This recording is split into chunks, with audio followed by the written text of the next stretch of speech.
If I ever get isekai'd, I want to go to a world where I have a mother that gets me at the age of 5 a mail order customizable AI maid that you can customize down to, yes, even all of your preferences, all the preferences.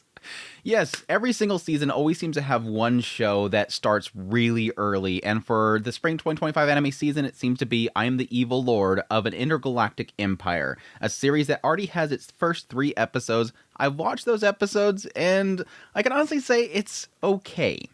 Unfortunately for this creator, of course, is the creator behind Trapped in a Otome game Life is Tough for Mobs. He likes to be all over the place with his writing, and it definitely has that same feeling with this one. He loves isekai, and he loves mecha, and he brings the two together, the fantasy isekai mecha thing that he always likes to do.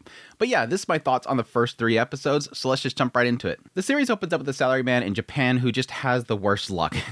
This guy has just a job that's going nowhere. His boss keeps blaming him for things that he didn't do. His coworkers keep bickering about him constantly. It's just horrible. But he has one beacon of light. He goes home to his wife and daughter who he loves to death.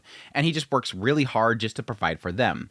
Well, unfortunately, one day he ends up finding out that his wife might be cheating on him. But he tries to put off like, no, it's probably a friend or something like that. Then he ends up spotting her again with his daughter in tow. But again, he wants to claim that, no, it has to be a friend or something like that. I'm not sure why my daughter's calling this guy Papa, but maybe it's just a fun thing because I'm never around. I'm constantly working. Well, finally, one day his daughter gets in an accident and they end up having an argument because he finds out that his daughter isn't the right blood type. His daughter's blood type O, he's AB, and that's kind of not possible with the wife being O. So it comes in this big argument of who's my daughter's dad? To make matters worse, he ends up getting blamed for embezzling at his work, and that all kind of tumbles downhill from there as his wife gets a divorce, takes his daughter away. He's left to pay child support while also paying off their debts and all this crap about the embezzlement, and it all leads to eventually one day he just dies. Well, his life is not over because this being called Guide shows up at his deathbed and guides him to another world. We end up finding out that Guide is this being that just seems to travel around and look for negative thoughts and just absorbs them. He likes to consume negative thoughts. And he just feasted on this dude. With all the bad luck he had, he feasted on him. But he's giving him another shot. He's sending him to another world and lets him select. And since his friend was like a big otaku that he liked to talk to about like mecha and stuff like that, he decides to go to this sci-fi fantasy world that has mechas. But unbeknownst to him, Guide really wants him to go there and have misfortune so that he can continue to consume from him. But putting that aside, he goes into the body of a 5-year-old who is the son of a count of this one domain in this other world. And he's thinking at this point, man, the son of a count. I'm going to end up taking over this domain and I'm going to make everybody else suffer. For once, I was under the shoe of everybody else here. This new life, I'm going to put everybody else under my foot. I'm going to make everybody suffer underneath me. And he's really looking forward to that. Now, being that it is his 5th birthday, he gets a bunch of gifts from his parents. Yes, from his mother, he gets a mail order maid. This is an AI maid that you can completely customize. And so he has this big screen in front of him and he's going through the different eyes, the different ears. And then it gets to the and then it gets to the bits down below, all in front of his mom. And he's going, can you really be showing this to a 5-year-old? And she's like, yes, make sure you choose something. If you don't choose what you want, you're going to regret it. Make sure to choose something that's really useful. But anyways, that aside, he makes that order. And then his father just pops up and says, hey, son, for your 5th birthday, you are now the leader of this entire domain. I'm going to make you the head of the family. But the only catch is that you have to make sure that you send us an allowance every now and then. We're going to go to the capital and live fun there. So enjoy the domain. We'll cut forward. The maid shows up very quickly. He unboxes it, makes sure to check the goods, make sure everything is to spec like he needs it. But then we find out that, yes, this whole becoming the head of the family and, again, his dreams to step on everybody below him that's in his domain and make everybody else suffer ain't gonna go well because, yes, his parents pretty much hoisted the family name upon him because they were trying to run away from the fact that the entire estate is falling. They're in massive debt. All the people that are creditors and whatnot are able to essentially take whatever they want from their land, take their farmland and everything like that, cultivate on their lands. So yeah, he was basically born just so they can hoist the debt on him and ditch. So before he can basically make anybody suffer, he has to build up. Like, it's one of those aspects where he wants to make other people suffer, but if he's in debt, he's only going to suffer. And he doesn't want to do that in this new life. He also finds out that AIs aren't really liked in this world, despite the fact that he really likes his new AI maid. The butler tells him not to get too close, otherwise people will gossip, because people don't like AI in this world. Apparently in the past, AI was built up so much that at some point it took over, pretty much took control of everything, put mankind under their thumb, and eventually some freedom fighters finally fought back and reclaimed it for humanity. So knowing that the AI maid that he has that he really likes now is pretty much hated by mankind, and yes, the fact that he was essentially hoisted this by his parents, they're both pretty much outcasts. And so he and his maid together are going to fight together against mankind and everybody else. So he makes a pact with his maid, makes her have the 3 rules of robots and AI maids, and the 2 of them work together in order to build up their domain till eventually one day he could put everybody under his thumb. There's a side story where there's a princess that's trying to hunt down some pirates, and she ends up getting double-crossed by some Federation and whatever that is. He's going to probably save her eventually because she's in the very opening scene. And that's pretty much the story so far for an evil lord of an intergalactic empire. So far, this show is okay. I'm pretty much a fan of the original creator for this series. I did actually enjoy Trapped in a Otome game, Life is Tough for Mobs. It has a very interesting take on the whole Isekai into Otome game, where instead of, yes, one of the female characters or one of the male characters, it's the guy that's the mob character, the side character that's trying to essentially keep out of the whole situation, but ends up getting dragged in the situation, and yet still trying to make his life decent there. But it has that whole mixture in there of the mecha and whatnot in a fantasy setting. And this one's kind of doing the same thing, but from the perspective of somebody that is, yes, in a really bad state. I think the biggest issue that I had with the show so far is a lot of the stuff from his previous life felt very forced.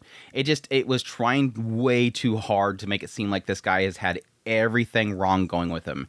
Now, the assumption could be that it's probably this guide guy that was causing it to happen, causing a massive amount of negativity to affect him, and he might find out later on that is the cause, is Guide himself, because the Guide is essentially feeding off of all the negativity that's oozing from him from his misfortune. And it even gets into the idea that after the guy dies, Guide ends up going to his ex-wife, and yes, it turns out to be his boss was the one that was the father of his daughter, going to his boss and causing misfortune to them as well. Because the cops end up coming there, finding out that, yes, this CEO guy ended up embezzling the money and blaming it on him.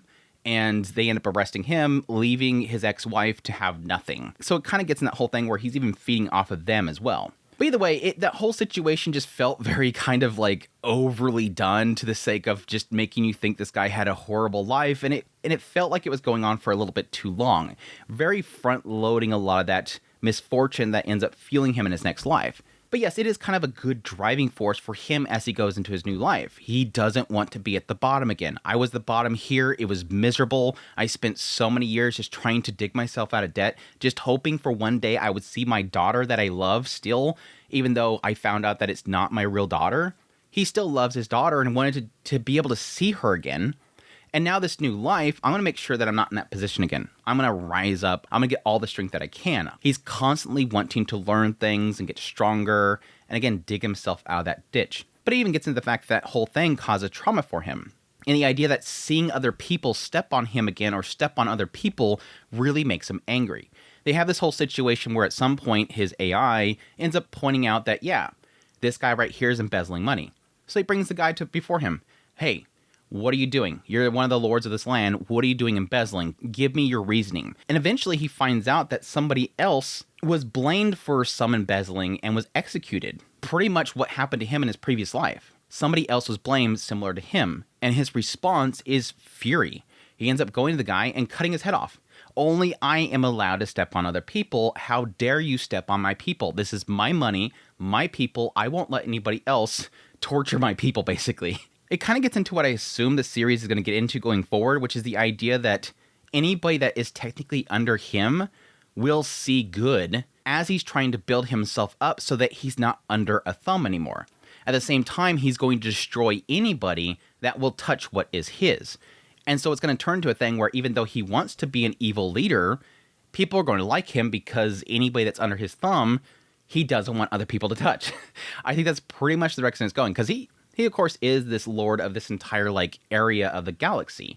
And so there's going to be a lot of intergalactic battles and stuff like that going on. They've already showed quite a bit of it, which looks okay. And I think a lot of that stuff could end up working out in the end. Again, this is sort of par for the course for this writer, so I'm kind of expecting better as it goes along. This is sort of one of those series that I want to keep with it because I just know this writer gets better as they go along. Similar with Trapped in an Atome Game Life is Tough for Mobs. This writer gets a little bit muddy and gets a little bit all over the place, but eventually it kind of comes together to something really enjoyable. And so I'm hoping that'll be the same case for this one. Just give it time and eventually it'll start focusing a bit more. Because yes, currently it's all over the place. It's spending too much time showing this other world, showing Guide over here, absorbing negativity. It's showing the princess get double-crossed. It's showing him as he's trying to build up his nation. It's just, again, all over the place, and it needs a little focus. The comedy so far is pretty decent. I like his interactions with the AI maid. And the fact that she just kind of accepts anything he says, even though there is sort of a relationship kind of building between the two of them. There's a massive amount of trust between him and his AI maid. And the idea that, yes, he's seen her as sort of being an outcast of society because she's an AI, and he trusts her more than humans themselves. He's even currently talking about building up 30 AI maids just to use them to govern rather than use humans because the humans will double cross him. Even though, yes, society itself will not like that because they don't trust AIs. I, for some reason, got a massive kick out of his sensei. At some point, he wants to get stronger and train, and so they go to hire some random sword guy. And the guy shows up, and the maid immediately says he looks like he's too shady. And he's like, that's perfect. This guy's totally sold on his sword. The sword is life. And so he's the perfect guy. Because again, he's geeking out about like a samurai. And yeah, very quickly they have a demonstration of his power, which was just a complete setup. And this guy's constantly off the side saying, I can't believe this guy fell for it. I'm making so much money for doing nothing. And it keeps almost catching him in the act, but he's still totally scamming the main character. He's great. I actually really like the samurai guy. But yeah, nothing tops the mom putting him through the whole buying process of the mail-in order maid. It's just like, what is this on the screen? Oh, those are... Wait, why would you show this to me? Wait, what is this? That's the of organs. Make sure you choose a good one, otherwise you'll regret it. Make sure you choose a really good one. You're going to need it. It's so bad. The mom just like so casual about it. I think besides the fact that the storytelling is just all over the place and that kind of muddies it quite a bit, the only other issue the show has is it's not very good looking. This is kind of a show that's kind of in that 5, possibly 4 area. It kind of dips back and forth because for the most part, it's okay. And then you have moments where you have a very serious scene. It just looks super horrible. Like the whole scene where he gets really angry and cuts the guy's head off. It looked horrible. And I kind of wanted to be able to absorb the tension in the room, but I was too busy worrying about how dorky the faces looked. So it's like your most serious moment, and maybe you were trying to exaggerate the faces to make it seem like it's angry, but it ended up looking like just poor quality. It didn't look like emotional and over-exaggeration. It looked horrible. They do use a lot of CGI and whatnot, but I think it looks decent. There's a lot of use of 2D drawn mecha stuff, but most of it's CGI in the space battles, but it looks decently good. I mean, it's not a Gundam. This is not Gundam quality or anything like that, but it looked decent. I was very impressed by how good it looked. Anyways, that's my all-over-the-place thoughts on an all-over-the-place show. I hope you guys got something out of this, impressions, and decide for yourself if it's something you want to check out. Let me know that in the comments down below. Is this something you're going to check out? Have you checked it out already? What's your thoughts on it so far? Let me know. But yeah, that's my thoughts. I hope you guys enjoyed this video as always. If you did, hit the like button down below. If you're new here, make sure to subscribe before you leave so you can get all my content. I'll be doing first impressions of all the shows of the season, so definitely stick around. If you like this content and you want to support the channel more, I have links in the description below. Greatly appreciate it. Until next time, y'all take care.